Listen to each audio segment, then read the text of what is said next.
Très chers compatriotes, Congolaises et Congolais, bonjour.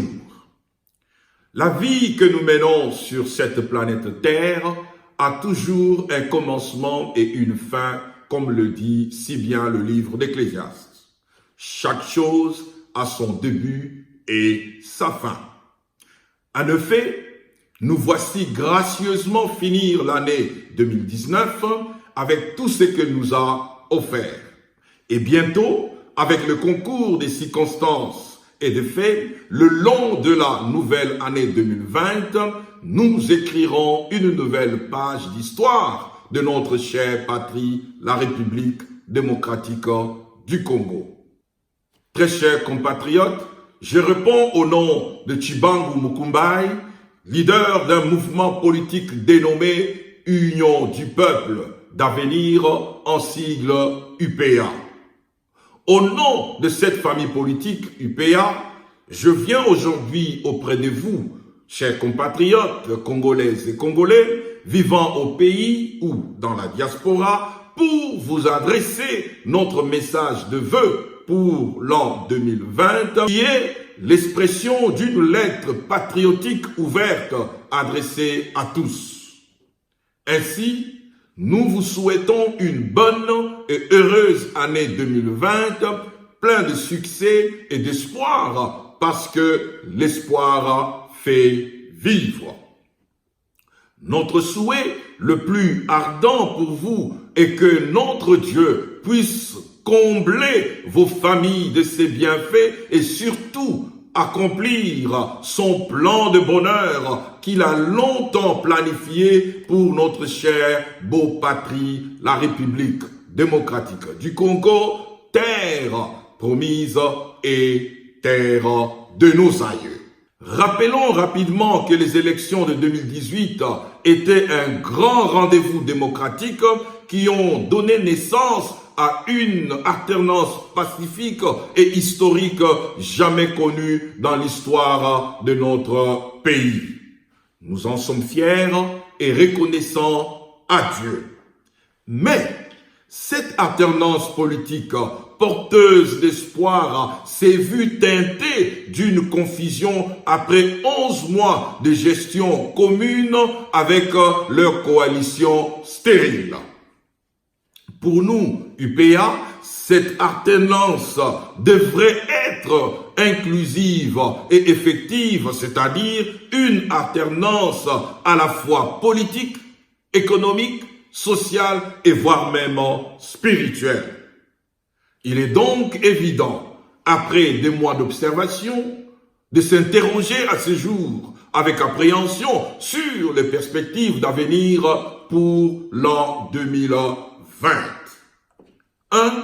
Une alternance politique. Le peuple congolais attend encore et toujours le temps de vivre enfin l'effectivité d'une alternance politique basée sur le véritable état des droits prôné par les pères fondateurs de l'UDPS aujourd'hui au pouvoir.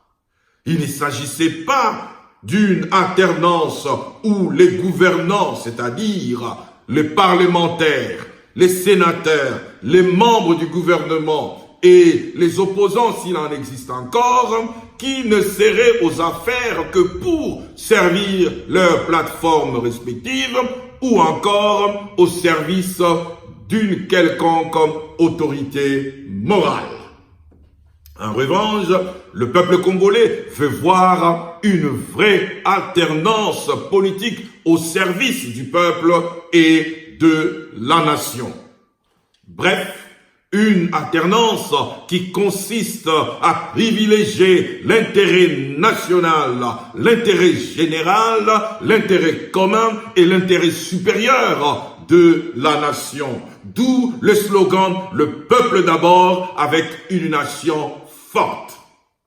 C'est pourquoi nous invitons respectueusement les acteurs politiques congolais dans son ensemble à faire preuve de maturité politique et à produire les fruits dignes de leur rang social en tant que des vrais honorables excellence est notable, car la dignité d'un peuple dépend fortement de ses dirigeants.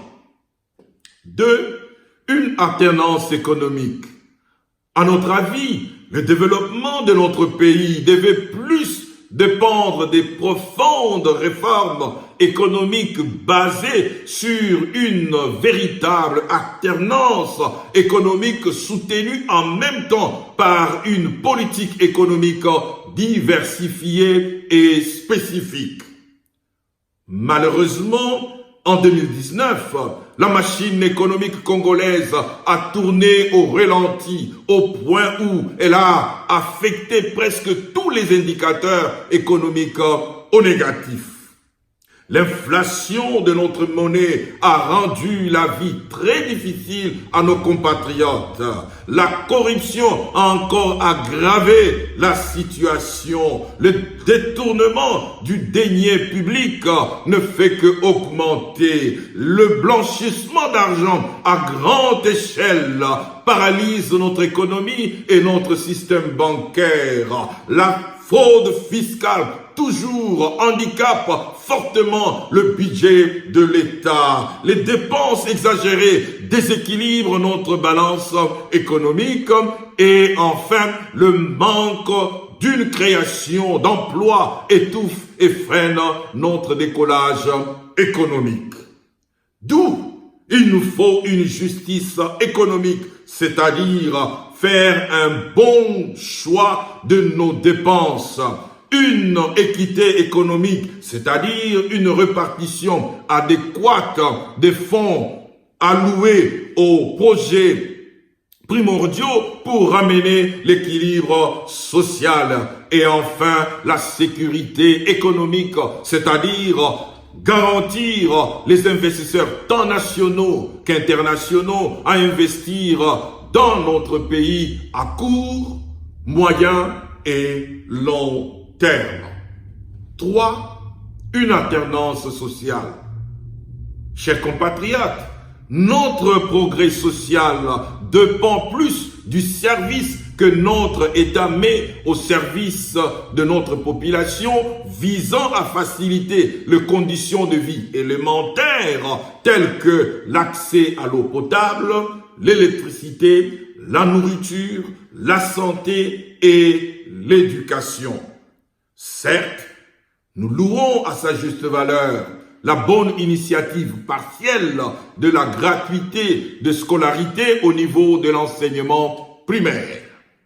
Par ailleurs, nous demandons une attention particulière et primordiale au social afin que notre population dans son ensemble sente l'effectivité de l'alternance sociale tout en visant le progrès social et la sécurité sociale comme étant les indicateurs d'un développement harmonieux et durable. C'est avec cet état d'esprit que nous lutterons effectivement tous ensemble contre l'extrême pauvreté qui a longtemps assujetti notre peuple. 4. Une alternance spirituelle. Frères et sœurs, notre sacré pays, la République démocratique du Congo, a une vocation prophétique unique en son genre. De ce fait, nous exhortons le peuple congolais à vivre comme un peuple choisi de Dieu pour accomplir une mission bien spécifique. Soyons donc un peuple divinement averti par rapport aux nombreux messages prophétiques livrés par différents messagers de Dieu sur l'avenir glorieux et radieux de notre nation. Il est donc important et voire même impératif de souligner que notre réussite et notre succès dépendent de notre alignement spirituel et de l'alternance spirituelle bien claire. Il s'agit donc d'une séparation spirituelle nette entre les ténèbres et la lumière afin d'apporter une divine influence prophétique par rapport à notre destinée. Car c'est à partir de la vraie alternance spirituelle que nous allons nous procurer la vraie liberté, la paix, la justice et la prospérité. Congolaises et Congolais, souvenez-vous que nous sommes un peuple fort, un peuple redoutable et un peuple vigoureux, capable de surprendre le monde avec l'appui de notre Seigneur Jésus-Christ. En définitive, notre combat patriotique se poursuit parce que c'est une lutte juste et noble contre la corruption, l'injustice, l'impunité, le pillage, la pauvreté, les tueries et les viols qui continuent encore à affaiblir notre peuple. Pour nous, UPA, c'est un devoir sacré de servir le peuple et de prendre soin du pays avec Dieu comme étant notre architecte et bâtisseur. C'est pourquoi UPA prône un Congo bien sécurisé, stable, solidaire, avec un peuple fier et digne de ses noms. Je vous remercie. Matondo mingi, twasikidila wabuni, mumetonda beno mingi, asante sana, thank you very much. Encore une fois de plus, bonne et heureuse année 2020. Bye bye.